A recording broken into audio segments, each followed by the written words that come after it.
Welcome back to my YouTube channel Ashwini Dinesh 143 YouTube channel.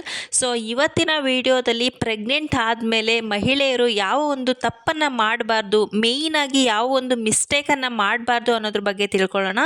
Video start ಮಾಡೋಣ. Video start ಮಾಡೋಕ್ಕಿಂತ ಮುಂಚೆ ಇನ್ನೂ ಯಾರೆಲ್ಲ ನನ್ನ ಚಾನಲ್ ಸಬ್ಸ್ಕ್ರೈಬ್ ಆಗಿಲ್ವೋ ಪ್ಲೀಸ್ ಸಬ್ಸ್ಕ್ರೈಬ್ ಮಾಡ್ಕೊಳ್ಳಿ, ಹಾಗೆಯೇ ಸಪೋರ್ಟ್ ಮಾಡಿ ಗಾಯ್ಸ್.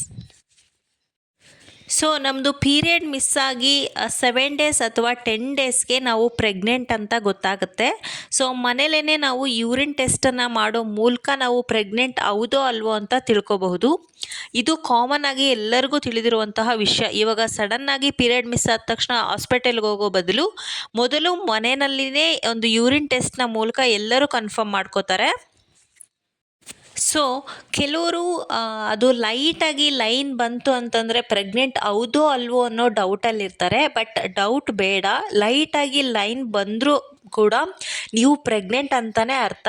ಬಟ್ ಅದನ್ನು ಅರ್ಲಿ ಪ್ರೆಗ್ನೆನ್ಸಿ ಸ್ಟೇಜ್ ಅಂತ ಹೇಳ್ತಾರೆ. ಸೊ ನಿಮ್ಮದು ಲೈಟಾಗಿ ಬಂದಿದ್ದರೂ ಕೂಡ ನೀವು ಪ್ರೆಗ್ನೆಂಟ್ ಅಂತಲೇ ಅರ್ಥ.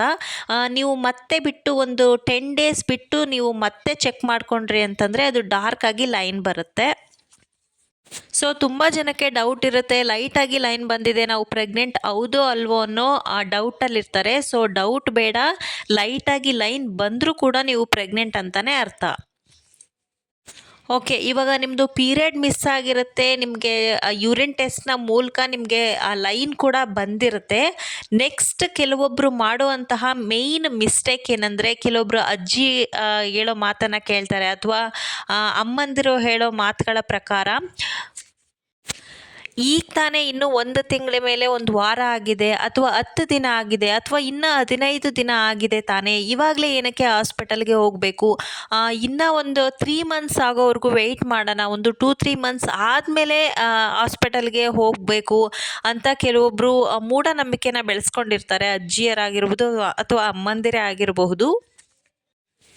ಬಟ್ ನೀವು ಆ ಮಿಸ್ಟೇಕನ್ನು ಮಾತ್ರ ಮಾಡೋದಕ್ಕೆ ಹೋಗಬೇಡಿ. ನಿಮಗೆ ಯೂರಿನ್ ಟೆಸ್ಟಲ್ಲಿ ನಿಮಗೆ ಲೈನ್ ಲೈಟಾಗಿ ಬಂದಿದ್ದರೂ ಓಕೆ ಅಥವಾ ಡಾರ್ಕಾಗಿ ಬಂದಿದ್ದರೂ ಓಕೆ, ನೀವು ಹಾಸ್ಪಿಟಲ್ಗೆ ಹೋಗೋದು ತುಂಬಾ ಒಳ್ಳೆಯದು. ಏನಕ್ಕಂದರೆ ನೀವು ಹಾಸ್ಪಿಟಲ್ಗೆ ಹೋಗೋದ್ರಿಂದ ಅವರು ಡಾಕ್ಟರ್ ಚೆಕಪ್ ಮಾಡಿ ನಿಮಗೆ ಮಿಸ್ಕ್ಯಾರೇಜ್ ಆಗೋ ಚಾನ್ಸಸ್ ಇದ್ದರೆ ಅದಕ್ಕೆ ತಕ್ಕನಾಗೆ ಟ್ಯಾಬ್ಲೆಟ್ಸ್ ಕೊಡ್ತಾರೆ.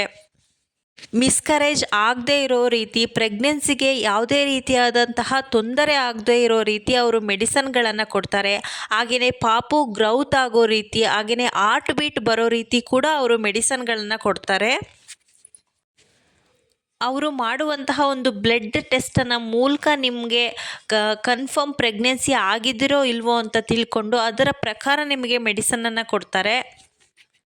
ಅಥವಾ ನಿಮಗೆ ಬ್ಲಡ್ ರಿಪೋರ್ಟಲ್ಲಿ ಶುಗರ್, ಥೈರಾಯ್ಡ್ ಆ ಥರ ಏನಾದರೂ ಪ್ರಾಬ್ಲಮ್ಸ್ ಇತ್ತು ಅಂತಂದರೆ ಅದರಿಂದ ಮಗುವಿಗೆ ಯಾವುದೇ ರೀತಿಯಾದಂತಹ ತೊಂದರೆ ಆಗದೇ ಇರೋ ರೀತಿ ನಿಮಗೆ ಟ್ರೀಟ್ಮೆಂಟನ್ನು ಕೊಡ್ತಾರೆ. ಸೊ ಅದಕ್ಕೋಸ್ಕರ ನೀವು ಪ್ರೆಗ್ನೆನ್ಸಿ ಕನ್ಫರ್ಮ್ ಆದ ತಕ್ಷಣವೇ ನಿಮ್ಮದು ಯೂರಿನ್ ಟೆಸ್ಟಲ್ಲಿ ನಿಮ್ಮದು ಪ್ರೆಗ್ನೆನ್ಸಿ ತೋರಿಸಿದ ತಕ್ಷಣವೇ ನೀವು ಹಾಸ್ಪಿಟಲ್ಗೆ ಹೋಗೋದು ತುಂಬಾ ಒಳ್ಳೆಯದು.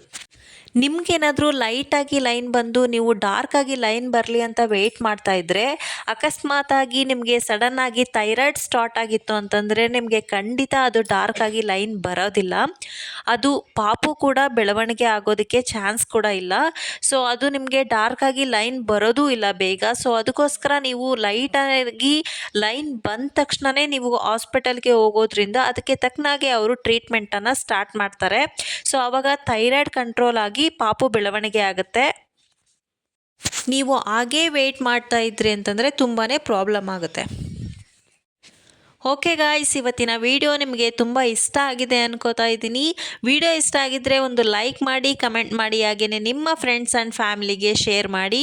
ಇನ್ನೂ ಯಾರೆಲ್ಲ ನನ್ನ ಚಾನಲ್ ಸಬ್ಸ್ಕ್ರೈಬ್ ಆಗಿಲ್ವೋ ಪ್ಲೀಸ್ ಸಬ್ಸ್ಕ್ರೈಬ್ ಮಾಡ್ಕೊಳ್ಳಿ, ಹಾಗೆಯೇ ಸಪೋರ್ಟ್ ಮಾಡಿ guys. Okay friends, take care, bye ಬಾಯ್.